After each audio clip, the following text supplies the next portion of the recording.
কেউ এসেছেন বাধ্য হয়ে দারিদ্র্যের কশাঘাত থেকে মুক্তি পেতে, আবার স্বেচ্ছায়ও এই পেশা বেছে নিচ্ছেন অনেকে।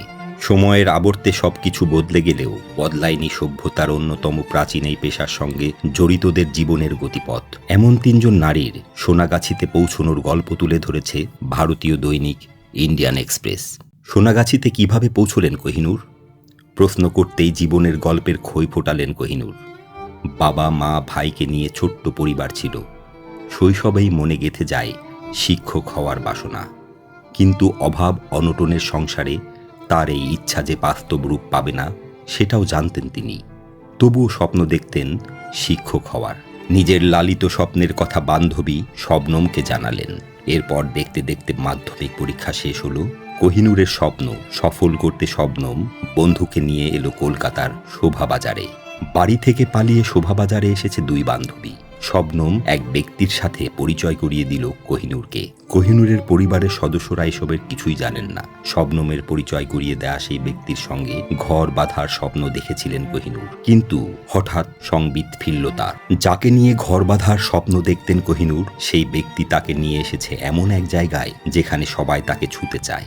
মন চায় না, সঙ্গী করতে চায় না, চায় শুধু বিছানায়। কোহিনূরের কপালে চিন্তার ভাঁজ পড়ে যায়, কারণ এতদিনে তিনি জেনে গেছেন একবার এই রেড লাইটের কানাগলিতে কেউ ঢুকে পড়লে সেখান থেকে আর বেরোনোর কোনো উপায় নেই। কিন্তু যে মেয়ে শুধু পড়বে আর পড়াবে বলে বাবা মায়ের কোল ছেড়ে এসেছে, তাকে চার দেয়ালে বন্দি রাখা সহজ নয়। প্রত্যেক দিন নতুন নতুন খদ্দের আসে, সময় কাটায়, আবার চলে যায়, কিন্তু তার আর দিন বদলায় না। এর মাঝেই নতুন একজনকে খুঁজে পান কোহিনূর। নতুন এই খদ্দের তাকে সিনেমা দেখাবেন বলে সোনাগাছি থেকে বাইরে নিয়ে আসেন। পরে সেখান থেকে চলে যান বিহারে। কোহিনূরের সঙ্গে ঘর সংসার শুরু করেন এই ব্যক্তি। সবকিছু ভালোই চলছিল। কিছুদিন পর কোহিনূরের গর্ভে আসে সন্তান। এমন সময় তিনি জানতে পারেন যাকে বিয়ে করে সংসার শুরু করেছেন তিনি, তার আরও সংসার আছে, স্ত্রী সন্তান আছে। এই নিয়ে সংসারে অশান্তি শুরু হয়। প্রত্যেক দিন স্বামীর মারধর সহ্য করতে না পেরে আবারও ফিরে যান সোনাগাছির অন্ধকার গলিতে। সেখানে তার কোল আলো করে এলো ছেলে সন্তান। মায়ের পরিচয় লুকিয়ে ছেলেকে দূরে রেখে মানুষ করতে চাননি কোহিনূর, বরং ছেলে যেন মায়ের সংগ্রাম দেখে সেটাই চেয়েছিলেন তিনি। মাসের পর মাস রুমের বাইরে ছেলেকে রশি দিয়ে বেঁধে রাখতেন। ভেতরে খদ্দেরের মনোরঞ্জন করতেন কোহিনূর। প্রায়ই ছেলের কান্না আর খদ্দেরের মেজাজ মিলেমিশে বালিশ ভেজাতেন এই নারী। নিজে শিক্ষক হতে পারেননি, তাই ছেলেকে দিয়ে সেই স্বপ্ন সার্থক করতে দৃঢ় প্রতিজ্ঞ ছিলেন মা।